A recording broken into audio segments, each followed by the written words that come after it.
Círculo de Estudios Volterianos. Es un proyecto educativo del colectivo Voltaire y del Seminario de Cultura Política. El círculo tiene en proceso un primer ciclo denominado Maestros Universales de la Cuarta Transformación y la Conquista de la Felicidad, lo que revela el contenido de su temática. Y este primer ciclo está convocado por el colectivo Voltaire, Seminario de Cultura Política, y por Libro Club de Tijuana. Y este es el espacio de trabajo, es la sala de lectura del Libro Club, conocida como sucursal Toreo. En una primera sesión de tipo preliminar del comité coordinador, llevada a cabo el 31 de agosto de este año, el Círculo de Estudios Volterianos tomó algunos acuerdos. Primero definió el objetivo de este ciclo, que no es otro que profundizar en las bases intelectuales e ideológicas de la conquista de la felicidad y de las transformaciones democráticas como la de México, liderada por Andrés Manuel López Obrador. Y definió también una pregunta guía para este ciclo: ¿en qué medida las ideas universales del siglo de las luces tienen vigencia e impacto en el humanismo mexicano de la Cuarta Transformación? ¿Cuál es el aporte del iluminismo ateniense? Igualmente, en esta sesión del comité coordinador se aprobó el programa para 10 semanas en un horario fijo de 17 a 19 horas todos los sábados. Y bueno, pues se trata de un amplio programa, y en la primera de las sesiones se abordará de la democracia ateniense a la ilustración frente al oscurantismo y el despotismo, lo cual, bueno, pues se llevó a cabo ya el día 7 de septiembre. Y viene pues otra serie de temas, abordar el tema de Montesquieu, Espíritu de las Leyes, la República Amorosa, ver también el planteamiento de Voltaire sobre la intolerancia, el planteamiento de Juan Jacobo Rousseau, sus ideas fundamentales del contrato social, así como la relación de la República Amorosa en el espíritu de las leyes. Igualmente veríamos la relación de Epicuro, Rousseau y la conquista de la felicidad del pueblo de México. En fin, una temática que se antoja amplia y además interesante, que esperamos profundizar. También fue aprobado una serie de reglas básicas.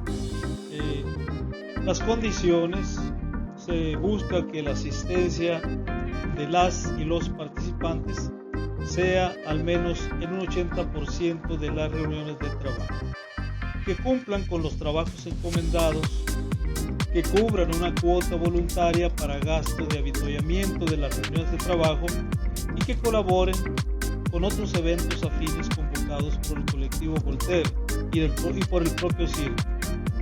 Se espera un comportamiento de mente abierta, actitud de respeto y tolerancia, disposición para cumplir los compromisos de estudio, colaboración, participación activa y compañerismo. Igualmente, estamos hablando de que es una estricta preinscripción con una rigurosa selección previa. No se admiten oyentes, no es un acto abierto, público, para aglutinar a mucha gente. Es un espacio donde nos concentraremos los que queremos estudiar esta temática.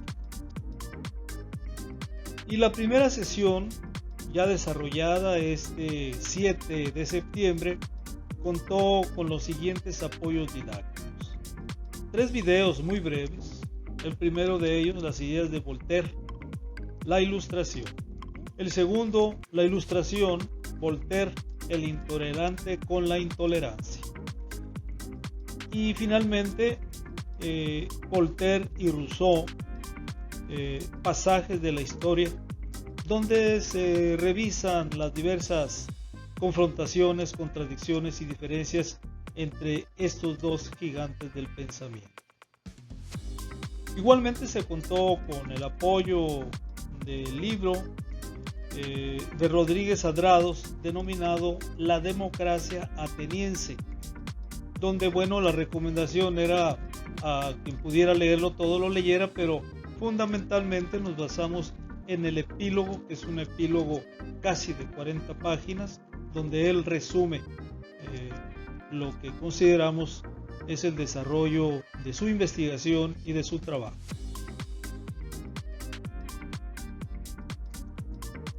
Ahí nos dimos cita a diversas personas, no es el total por supuesto del círculo, esperamos contar entre 15 y 20 personas, que es el número máximo que nos propusimos, así que en las siguientes reuniones otras compañeras y compañeros sin duda se incorporarán.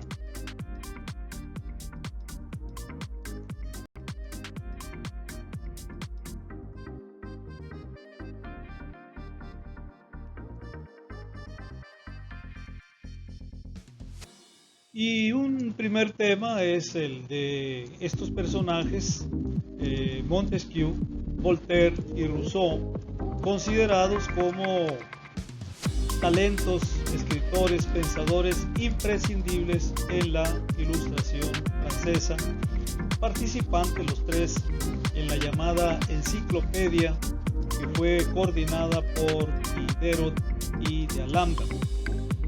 Documento que reunió más de 300 autores con más de 3.500 páginas y que sirvió para concentrar el pensamiento más avanzado de la época en el llamado siglo de las luces. La Ilustración se desarrolló en Francia con mayor fuerza que en otros estados europeos por las siguientes razones. Había un desencanto tras el largo reinado de Luis XIV por sus consecuencias de todo tipo, lo que facilitó el desarrollo del pensamiento crítico hacia una concepción muy acusada en contra del absolutismo. Existía una fuerte tradición racionalista desarrollada en el siglo anterior, destacando sobre todo la filosofía de Descartes. Y Francia siempre tuvo una fuerte tradición cultural e intelectual que se acentuó con la nueva centuria. Y entre estos imprescindibles pensadores, pues tenemos a Carlos Luis de Secondat, barón de Montesquieu, autor de varias obras donde destaca de manera especial el espíritu de las leyes. Allí él estableció el principio de la separación de poderes, fundamental en la posterior teoría político-liberal. La separación de poderes, como se sabe, debía evitar la acumulación de poder en uno solo de ellos, con el fin de garantizar la libertad de los individuos. El poder legislativo, decía Montesquieu, sería el encargado de elaborar las leyes y debía residir en el Parlamento. El poder ejecutivo, el que hace que se cumplan las leyes, y estaría en manos del gobierno. Y finalmente el poder judicial, que administraría la justicia y residiría en los jueces y tribunales. Montesquieu, con su propuesta, de hecho no estaba diseñando el futuro Estado liberal, más bien estaba realizando una crítica, en cierta medida, aristocrática, dado que él procedía de la aristocracia, contra el sistema absolutista de Luis XIV. Sus ideas fueron un pilar básico del cambio y siguen estando en boga con sus ajustes y modificaciones en la actualidad en las repúblicas del mundo.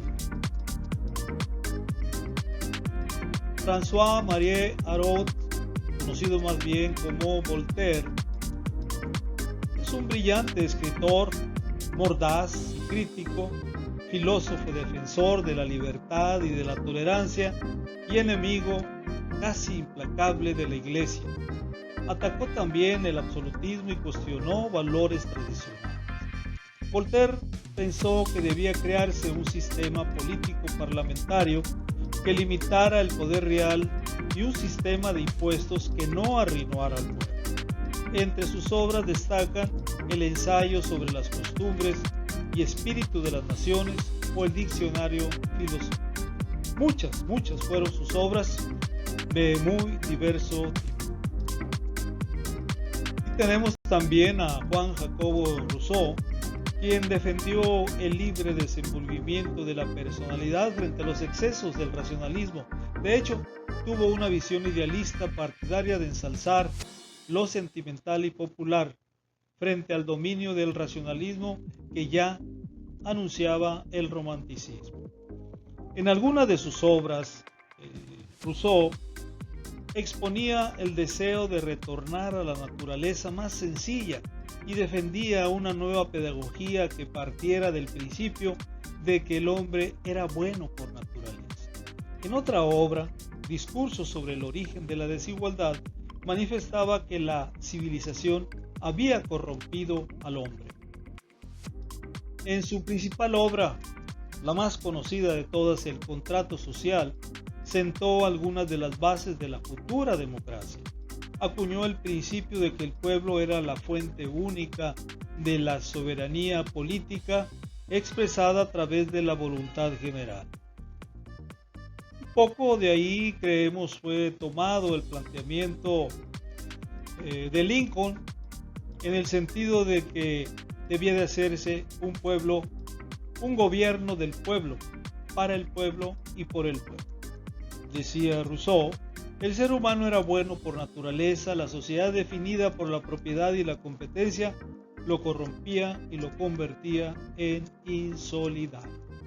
Para evitarlo, proponía la firma de un contrato social entre los individuos con el fin de establecer una ley de obligado cumplimiento para todos, además de educar al ciudadano para que desarrollara sus buenos sentimientos. Planteamientos fundamentales de este pensador. Nos apoyamos estos textos en Montesquieu, Voltaire y Rousseau, imprescindibles de la Ilustración, de Eduardo Montagu. Y también en el apoyo del libro, decíamos, de Rodríguez Adrados, La democracia ateniense, esencialmente en uno de los apartados llamado Ilustración y Humanismo. El autor hace hincapié en los grandes hallazgos de los griegos tal como han sido estudiados en su libro.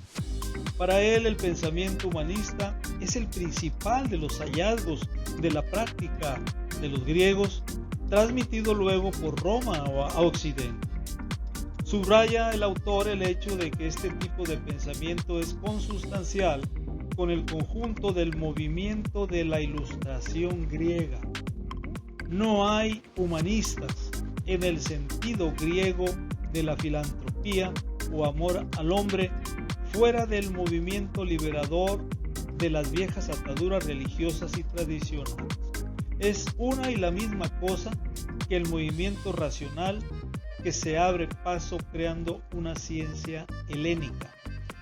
Así que ciencia, democracia y humanismo son sustancialmente una y la misma cosa. Para el autor, tanto el ideal del humanismo como el ideal político sufrieron restricciones, lo que empezó a tener fin.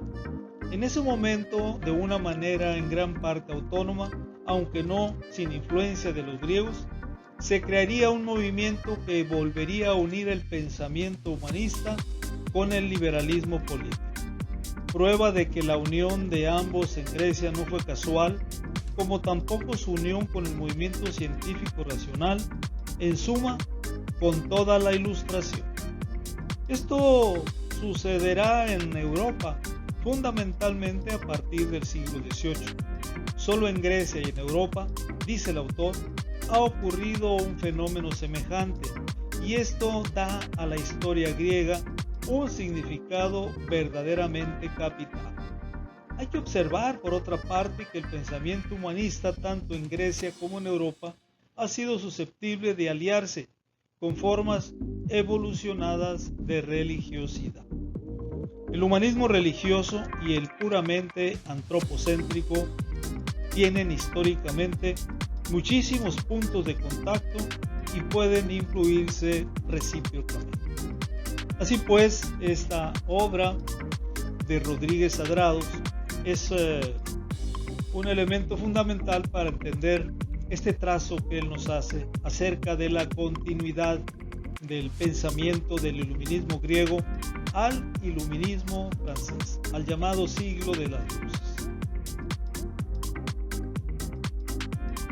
En Democracia Ateniense, su autor ha buscado demostrar que en humanismo y en otros puntos que existe un paralelismo entre la historia griega y la historia europea, evidente, sostiene en sus líneas fundamentales.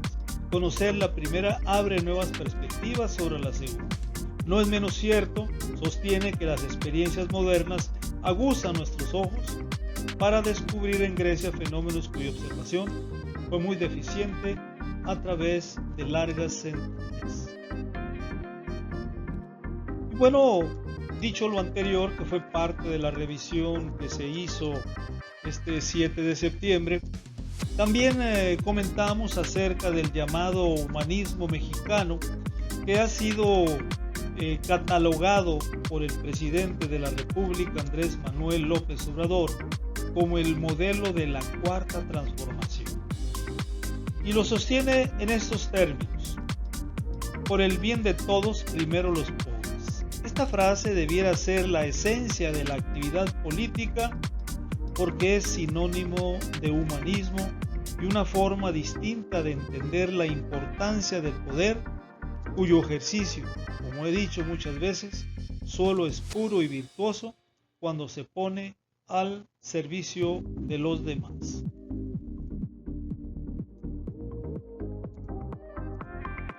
Y nos dice también el presidente que aun cuando lo fundamental son los hechos, no deja de ser importante cómo definir en el terreno teórico el modelo de gobierno que se está aplicando.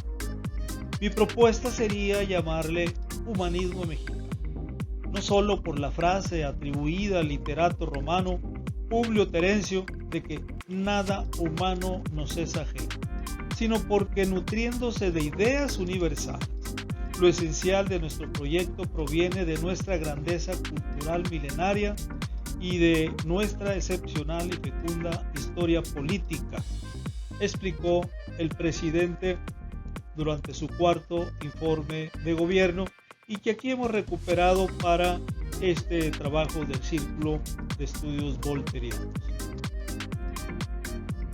Así pues, el humanismo mexicano como modelo de la cuarta transformación. El presidente viene hablando de este tema desde hace mucho tiempo y ha mencionado la necesidad de rescatar el pensamiento y la práctica humanista de los mexicanos ancestrales. Plantea que las hondas raíces del humanismo se encuentran en las prácticas de nuestros antepasados. Dice que dedicará su retiro a la política, a su retiro de la política, a investigar sobre este tema.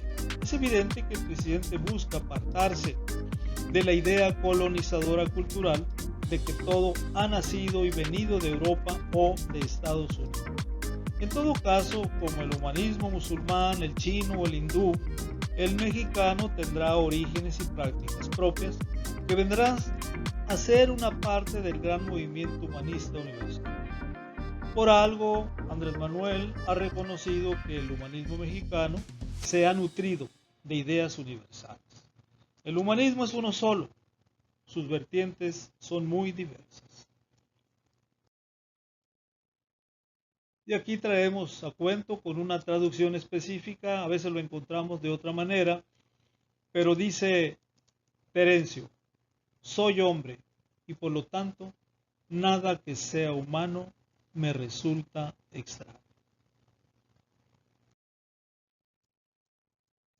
Bien, pues con esto terminamos una especie de relatoría de los trabajos de la reunión preliminar del Círculo de Estudios Volterianos y de su primera sesión realizada este 7 de septiembre.